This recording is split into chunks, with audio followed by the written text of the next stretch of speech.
Hello everyone, Watch Captain Kyrez here, and as the title suggests, we'll be taking a look at the Iron Warriors today from Games Workshop.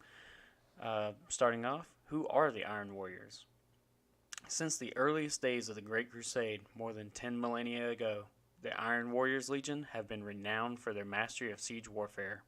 None save the Imperial Fist could rival the skill of the Iron Warriors in this field, a trait that fostered a bitter rivalry between the Primarchs Rogodorn and Perturabo. In the wake of the Horus Heresy, this accumulated into a mutually destructive, attritional war fought between the two legions.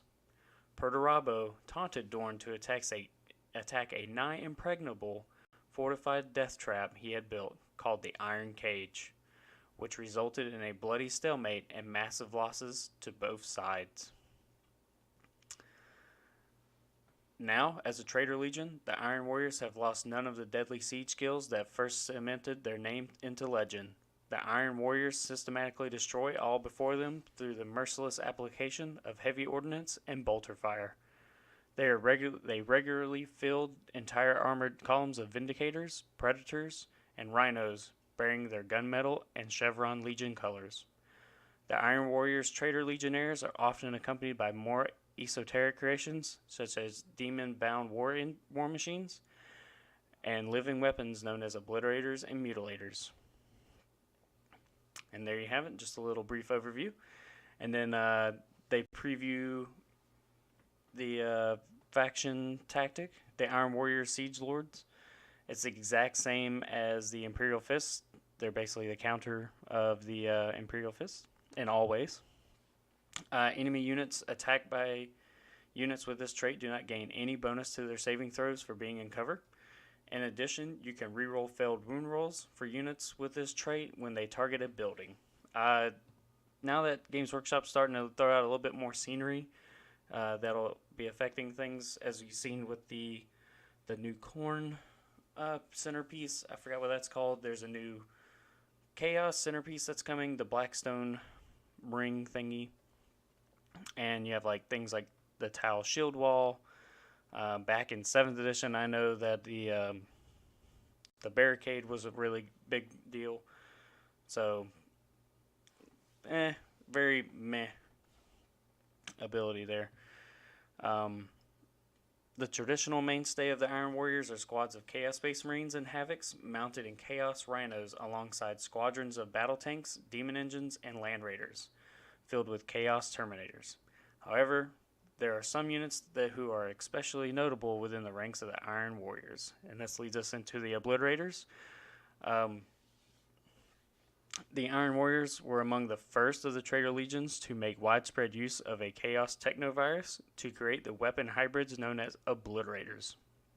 And these abominations are a common sight amongst the sons of Perturabo. Obliterators also form a key part seriously shooty specialist detachment in Vigilus Ablaze, the aptly named Devastation Battery.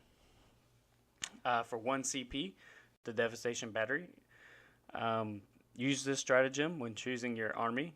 Pick a Chaos Space Marine detachment from your army to be a Devastation Battery specialist detachment. Man, that's a mouthful.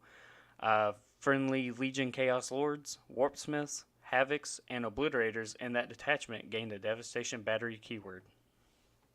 And then you have Warsmiths, not to be confused with Warpsmith. A friendly Warlord trait here, Armor Bane. Reroll wound rolls of 1 for attacks made by friendly Devastation Battery units that are within 6 inches of your Warlord if the target is a vehicle. So, just like everything in the fluff says, these guys are really good at siege warfare, killing tanks, destroying buildings, etc. And then you have the Warpsmith. This is the guy that's going to repair all your monstrosities that you filled on the table, all your Mauler Fiends, etc. He has Master of Mechanisms. At the end of your movement phase, a Warpsmith can repair a single friendly Legion vehicle other than models that can fly within 1 inch. That model regains D3 lost wounds. A Warpsmith can instead curse a single enemy vehicle within 18 inches. Roll a d6. On a roll of 2 up, that vehicle suffers 1 mortal wound. A vehicle cannot be repaired or cursed by more than one Warpsmith in the same turn. Now, having this guy in the Master Possession, I wonder if you can double up the healing, because here it just says that a vehicle cannot be repaired or cursed by more than one Warpsmith. And of course, there's a Warpsmith and then Master Possession that could both heal anything that you have. Like, say, a Defiler, because it's a demonic engine. So it could be pretty cool to check out. And I've always liked the Iron Warriors. They've been my special ones. But other than that, folks, thank you for listening, and have a nice day.